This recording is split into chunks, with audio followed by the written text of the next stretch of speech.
Magandang gabi, mahal na tagapakinig. Ito ay Andrew Branco at nasa channel ng Almas Affins. Ngayon ay nagdadala ako sa iyo ng isang kwento na hawakan ang mga puso ng sinumang nadama ang bigat ng pagkiling o ang sakit na hindi ma-underestimated. Maghanda na magalak. Inayos ni Larissa ang kwintas sa harap ng salamin na hinahangaan kung paano itinampok ng damit na Esmeralda ang bawat curve na kinuha ng labis na pawis upang mabawi pagkatapos ng kapanganakan ni Miguel. Ang katawan na iyon ay naka-sculpt sa pamamagitan ng disiplina ay ang kanyang pasaporte sa isang mundo na, hanggang sa kamakailan lamang, ay tila malayo sa mga bituin. Anak na babae ng mga guro mula sa isang maliit na nayo na nawala sa mga bukol ng Altay. Lumaki siya sa pagdinig na ang pag-aaral at pagpapasya lamang ang aalisin sa mga nakalimutan na mga lambak. At doon siya, nagtapos na may mga parangal sa ekonomiya, na may trabaho sa isa sa mga coveted na kumpanya sa kapital at nakikibahagi kay Kirill Chadrin, tagapagmana sa isang imperyo ng mga mamahaling bautikes. Ang pag-ibig ay isang bagyo, sa loob ng 6 na buwan, siya ay dumulas ng isang singsing sa kanyang daliri. Naniniwala si Larissa na kumpleto ang kaligayahan hanggang sa nakilala niya si Albina Stanislavovna. Mula sa kanilang unang pagkikita, nilinaw ng biyena na ang isang ambisyosong bansa na bumkin ay hindi karapat-dapat sa kanyang anak. Ang bawat hapunan ay naging isang minahan kung saan si Albina, na may mga ngiti na matalim na mga blades, ay nakahanap ng mga bagong paraan upang mapawi ang kanyang manugang. Ang pinakamasama bahagi ay sa kabila ng kanyang mapagpakumbabang mga ugat, nagsalita si Larissa ng 3 wika, ay may hindi magagawang kaugalian at isang katalinuhan na nagkakasalya kay Kirill mismo. At ito ay naging mas hindi mapapansin sa mga mata ng matriarch. Nang gabing iyon ay isa pang ikot ng maruming laro na gusto ni Albina na maglaro, ang kanyang ika-negatibo 60 kaarawan na ipinagdiriwang sa isa sa mga pinaka-eksklusibong restaurant sa Moscow. Baby, huli na ba tayo? Lumitaw si Kirill sa pintuan, hindi magagawang sa kanyang navy blue suit, ang kanyang 35 taon na sculpt sa mga tampok ng isang matagumpay na tao. Kinamumuhian ito ng aking ina pagdating namin sa ibang pagkakataon kaysa sa iba. Bumuntong hininga si Larissa. Si Kirill ay isang nagmamalasakit na asawa, ngunit ang lahat ng kinuha nito ay ang anino ni Albina upang lumitaw at siya ay naging isang natatakot na batang lalaki, hindi makaharap sa pagmamanipula ng kanyang ina. Halos handa na, sagot niya, inaayos ang kanyang alahas habang nakatingin sa kanyang anak, natutulog sa kama. Inaasahan ko na sa oras na ito ang iyong ina ay hindi nagkomento sa aking ki-accent ng bansa. Pinilit niya ang isang napahiya ng ngiti. Pinalalaki mo. Si nanay lang ay prangka. Ito ay palaging ganito, nangungunang mga tao. Ito ay bahagi ng kanyang tagumpay. Hindi nagtalo si Larissa. Walang saysay na ipaliwanag na ang key frankness ni Albina ay sa katunayan isang pino na sining ng kahihiyan, kinakalkula upang saktan kung saan ito nasaktan. Ang restaurant ay nag-buzz na sa mga murmurs ng Moscow elite. Si Albina ay naghari sa ulo ng pangunahing talahanayan, napapaligiran ng kanyang tapat na mga kaalyado. Nang makita niya ang kanyang anak, ang kanyang mukha ay nailawan hanggang sa ang kanyang mga mata ay nahulog sa kanyang manugang. Kiryusha, sa wakas. Bulalas niya, pinalaki ang kanyang mga kamay sa isang kilos na theatrical. Iniisip ko na ang iisang anak na lalaki ay makakalimutan ang kaarawan ng kanyang sariling ina. Hinalikan ni Kirill ang pisngi niya. Binabati kita, nanay. Ikaw ay radiant. Si Albina ay namumulaklak sa ilalim ng papuri, ngunit ang kanyang ngiti ay kumupas habang siya ay lumingon kay Larissa. Oh, napunta ka rin, Anya, na parang presensya ng kanyang manugang ay isang hindi inaasahang kaguluhan. Si Olga Mikhailovna tinawag ang kanyang kaibigan sa tabi ng pintuan. Ito ang manugang na sinabi ko sa iyo. Ang batang babae mula sa nayon na iyon, ano ang pangalan niya muli? Nezino. Nejena, si Larissa ay naitama, kalmado, na may isang ngiti na masisira kahit na ang mapang uyam. Isang akit na lugar sa paanan ng Altay. Napakaganda na kahit ang National Geographic ay gumawa ng isang dokumentaryo doon. Humigpit ang labi ni Albina. Ayaw niya ito nang hindi yumuko ang kanyang manugang. Ang gabi ay nagpatuloy sa parehong tono. Sa pagitan ng mga baso ng tsampag, si Albina ay bumagsak ng mga barbs na barbs tungkol sa rustic pinagmulan ni Larissa, habang si Kiril ay nagkunwari na hindi makarinig. Matapos ang ilang inumin, ang biyenan ay nawala pa sa kanyang pagpapasya. Alam mo, inihayag niya sa mga panauhin, nang unang dinala siya ni Kiril, naisip kong ito ay isang biro. Isipin, hindi niya alam kung aling tinidor ang gagamitin para sa mga isda. Ito ay isang malabo na kasinungalingan. Pinagkadalubhasaan ni Larissa ang bawat panuntunan ng pag-ugali, ngunit pinili na manahimik. Wala doon. Hindi sa gabing iyon. Kapag pinaglingkuran ang pangunahing kurso, ang lahat ay nasisiyahan sa isang napakasarap na lutuing Pranses na haute. Maliban sa kanya. Sa harap ng Larissa, isang bahagi ng industrialisadong salade Olivier, malinaw na itinapon sa plato ng madali. Akala ko mas komportable ka sa isang bagay pamilyar, ipinaliwanag ni Albina, na may matamis na kasinungalingan. Ang mga dayuhang delikasi na ito ay hindi para sa bawat palad. Tinitigan ni Kiril ang kanyang plato, na parang ang mga sagot ng universo ay isinulat dito. Ang kasukdulan ay dumating sa oras ng dessert. Si Albina, na inalog ng alkohol, itinulak ang mga labi ng kanyang Olivier papunta sa plato ni Larissa na may isang dramatikong kilos. Ang isang babaeng magsasaka ay dapat magpasalamat sa anumang mumo, ipinahayag niya ng walang tigil. Ang nerbiyos na tawa ni Kiril ay sumigaw sa paligid ng mesa, masyadong malakas, napipilit din ang ilang mga panauhin ay tumawa sa labas ng kagandahang loob. Si Larissa, gayunpaman, dahan-dahang bumangon. Ang kanyang paggalaw ay pinutol sa hangin tulad ng isang talim. Albina Stanislavovna, nagsimula siya, na may kalmado na pinalamig ang kapaligiran. Kung saan ako ipinanganak, itinuro nila sa akin ang dalawang bagay, ang paggalang ay hindi sinusukat ng pera o apelyido. At iyon, kahit na hindi nila ito nararapat, pinarangalan natin ang ating mga matatanda. Tumahimik siya, pinapanood ang maskara ng kanyang biyenan ng superioridad na crack. Sa 5 taon ng pag-aasawa, hindi ka kailanman nakaligtaan ng isang pagkakataon na mapahiya ako. Ngunit alam mo kung ano ang mausisa. Hindi ko pa siya nakita na masaya. Hindi isang beses, sa kabila ng lahat ng kapalaran, ang kapangyarihan, ang mga kontak. Sa aking nayon, ang mga tao ay ngumiti ng kaunti. Dahil ang kaligayahan ay hindi mabibili sa mga botikes. Lumingon siya kay Kiril, na nakatitig sa kanya ng malapad na mata. Alam kong mahal mo ang iyong ina, at hindi ko hiniling na pumili ka sa pagitan namin. Ngunit ngayon ay tumawa ka habang pinabayaan nila ako. Iyon, hindi ako nagpapatawad. Kumuha siya ng isang maliit na pakete mula sa kanyang bag, nakabalot ng makintab na papel. Binabati kita, Albina Stanislavovna. Ito ay manong gawain ng mga artista mula sa aking lupain. Naway paalalahanan kanya, ang totoong halaga ay wala sa duyan, ngunit sa kaluluwa ng mga nagdadala nito. Iniwan niya ang regalo sa mesa at umalis, gumugol ang oras, habang ang katahimikan sa likuran niya ay napakakapal na maaaring maputol gamit ang isang kutsilyo. Sa bahay, dumiretso siya sa silid ng kanyang anak. Natulog si Miguel na yakapin ang pinalamanan na oso, ang kanyang mga blonde curl ay kumalat sa buong unan. Inayos ni Larissa ang kumot at hinalikan ang kanyang noo, naamoy ang matamis na amoy ng pagkabata.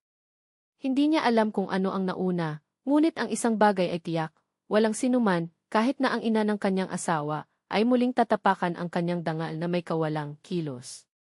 Ang pintuan sa harap ay gumuho ng gabi.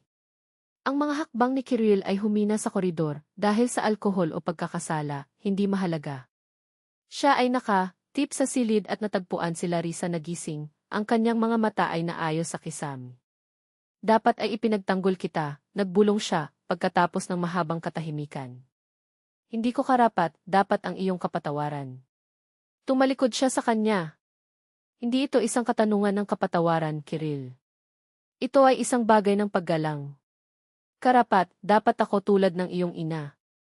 Alam ko, nakaupo siya sa gilid ng kama, nanginginig ang kanyang mga kamay. Pagkatapos mong umalis, nagpatuloy siya at sa wakas ay sinabi ko na hindi ko na ito makukuha. Na kung hindi ako nagbago, mawawala ako hindi lamang sa iyo, ngunit ang boses ay sumakay. Hindi naririnig ni Larissa ang natitira. Minsan ang katahimikan ay nagsasabi ng higit sa anumang mga salita. At nang gabing iyon, sa unahang pagkakataon, pinili niyang nasa kanang bahagi. Sumandal si Larissa sa kanyang mga siko, nagulat sa pagtatapat na iyon. At ano ang tumugon niya? Una, isang angkop na galit. Pagkatapos ay lock niya ang kanyang sarili sa banyo na umiiyak ng kalahating oras. At pagkatapos binuksan niya ang regalong ibinigay mo sa kanya. Ang memorya ng maliit na inukit na cedar box, na dinala ng kanyang biyenan mula sa kanyang huling paglalakbay sa kanyang tinubuang bayan, ay bumalik sa pagbaha. Sa loob, ang matandang brooch ng pamilya, na ipinasa mula sa henerasyon hanggang sa henerasyon ng mga kababaihan ng angkan. Isang bagay na maihalaga hindi para sa ginto o bato nito, ngunit para sa kasaysayan na dinala nito. Matagal na siyang tinignan, sinabi ni Kiril, nanginginig pa rin ang boses niya. Pagkatapos ay tinanong niya kung ito ay talagang isang relic, tulad ng sinabi ng tala. Kapag nakumpirma ko, isang bagay. Sa kanya nagbago. Sinabi niya na kailangan niya ng oras upang mag-isip. Ang mga linggo na sumunod ay isang punto ng pag-on na wala si Albina Stanislavovna. Hindi siya tumawag, hindi siya nagpakita, na parang umatras siya sa isang tahimik na labanan sa kanyang sarili. Si Larissa ay bumalik sa trabaho, at si Kiril, sa unahang pagkakataon, ay nagsimulang makita ang kanyang sariling papel sa salungatan na tumagal ng masyadong mahaba. Hanggang sa isang buwan mamaya, ang hindi inaasahang, isang tawag sa telepono. Gusto kitang makausap. Sa iyo lamang, nagtanong ang biyenan, nag-aayos ng isang pulong sa isang maingat na cave malapit sa tanggapan ni Larissa. Pagdating niya, may nakita siyang ibang babae. Kung wala ang karaniwang mahigpit na postura, nang walang paggupit. Si Albina Stanislavovna ay twist ng isang napkin sa pagitan ng kanyang mga daliri, at sa unahang pagkakataon ay tila marupok.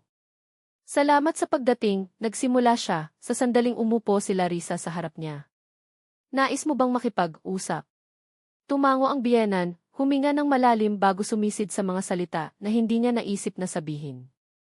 Pagkatapos ng sinabi mo sa aking kaarawan, gumugol ako ng walang tulog na gabi. Noong una, nagalit lang ako. Ngunit pagkatapos ay sinimulan kong alalahanin ang aking sarili sa aking 20s. Tumahimik siya, na parang ang bigat ng memorya ay pinahihirapan siya. Alam mo ba na hindi ako taga Moscow? Galing ako sa isang mahirap na maliit na bayan sa rehiyon ng Tver, na walang mga kontak, walang pera.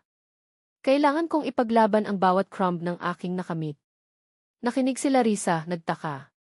Iyon ay isang Albina na hindi ko pa nakilala. Siguro, ang boses ng biyenan ay sumakay sandali baka makita ko sa iyo ang batang babae na ako. At tinatakot ako nito. Dahil mayroon kang parehong sparkles sa iyong mga mata na ginawa ko. At natakot ako. Ang kanyang mga daliri ay masikip sa napkin. Takot na makamit mo ang higit sa akin. Takot na, sa tabi niya, mukhang matanda ako, hindi na ugnay. Takot na mas mahal siya ni Kiril kaysa sa akin. Ang katahimikan na sumunod ay sisingilin. Sa kauna-unahang pagkakataon, hindi nakita ni Larissa ang kanyang implakable na biyenan bago siya, ngunit ang isang babaeng may mga scars na hindi pa niya ipinakita. Hindi ko sinubukan na ilayo ang iyong anak sa iyo, sinabi ni Larissa, marahan. At hindi ko nasusubukan. Kinuha ni Albina Stanislavovna ang brooch ng pamilya mula sa kanyang bag, ang bagay na, ayon sa kanya, ay ipinaliwanag ang maraming bagay. Hindi pa ako nakatanggap ng ganito, ipinagtapat niya, sumisira ang boses niya. Wala nang napakaraming kasaysayan, sobrang kahulugan. Ang aking pamilya ay walang mga labi. Masyado kaming mahirap para doon. Pinalawak niya ang bagay kay Larissa, sa isang kilos na tila sagrado. Iyon ay dapat manatili sa iyo. Para sa iyong anak na babae, kapag siya ay ipinanganak. Ngunit, ang kanyang mga mata ay lumiwanag, nais ko, isang araw, upang maging karapat, dapat ng isa pang regalo. Marahil. Ito ang unang hakbang. Tortuous, hindi sigurado, ngunit totoo. Matapos ang araw na iyon, isang bagay sa pagitan nila ay nagsimulang magbago. Tumigil si Albina sa pagkahagis ng mga barbs, at natutunan ni Larissa na makita ang lampas ng sandata ng kanyang biyenan, isang babae na, tulad ng lahat, ay nagdala ng mga takot at kawalan ng katiyakan. Hindi makapaniwala si Kiril sa kanyang nakita. Ngunit nagpapasalamat ako, walang hanggan nagpapasalamat, na ang dalawang babaeng iyon ay sa wakas ay pinili ang landas ng kapayapaan. Tumigil siya sa pagiging lalaki na napunit sa pagitan ng dalawang katapatan at naging, sa unahang pagkakataon, isang tunay na asawa. Isang anak na lalaki na naroroon. Makalipas ang isang taon, ipinanganak si Anna, isang pangalan na napili bilang karangalan sa lola ni Larisa. Sa christening, ipinakita ni Albina Stanislavovna ang kanyang manugang na babae na may isang kwintas na sapiro, ang kanyang pamilya na heirloom binili noong binuksan niya ang kanyang unang tindahan, pinananatiling lihim sa loob ng mga dekada. Ipinangako ko sa aking sarili na ibibigay ko ito sa babaeng karapat, dapat sa aking anak, ipinahayag niya, na may isang ngiti na hindi kahit na anino ng dating lamig nito. At ikaw, Larisa, ay higit pa sa karapat, dapat. 5 taon na ang lumipas mula noong anibersaryo na nagbago ang lahat. Ang pamilyang Shadrenik ay natipon ngayon sa paligid ng isang maluho na mesa sa datsa, na ipinagdiriwang ang kaarawan ni Misha. Si Albina, na mahal ng mga bata na tinawag na Babushka Alia, ay tumutulong kay Larisa na ayusin ang mga pinggan, nang bigla siyang nagtanong, na may isang masamang gleam sa kanyang mga mata. Tandaan mo na si Olivier. Tumawa si Larisa. Paano ko makakalimutan? Ipinagtapat ko ang isang bagay, kinamumuhian ko ang Russian salad. Palagi ko itong kinasusuklaman. Inutusan ko yun lang. Upang pukawin ka. At mahal ko ito, inamin ni Albina, tumatawa din, pangunahin ang aking ina. Nagkatinginan sila sa isa't isa at sumabog sa pagtawa, nahuli ang pansin ng iba. Ano ito? Tanong ni Kirill na pumapasok sa maliit na si Anna sa kanyang mga bisig. Ang mga lihim ni women, sagot ni Albina, kumikislap sa Larisa. Totoo, nakumpirma niya, tumatawa pa rin. At alam mo kung ano pa? Ngayon naghanda ako ng isang espesyal na Olivier, kasama ang recipe ng aking ina. Sa palagay ko kahit na ang mga hindi gusto ay aprubahan. Nang gabing iyon, sa unahang pagkakataon, naramdaman nila ang isang tunay na pamilya. Walang mga maskara, walang sama ng loob, hindi na kailangang patunayan ang anuman sa sinuman. Ang mga tao lamang na, laban sa lahat ng mga logro, ay natutunan na pahalagahan ang kanilang mga pagkakaiba. At Olivier. Masarap. Maging si Albina Stanislavovna ay humiling ng isang encore.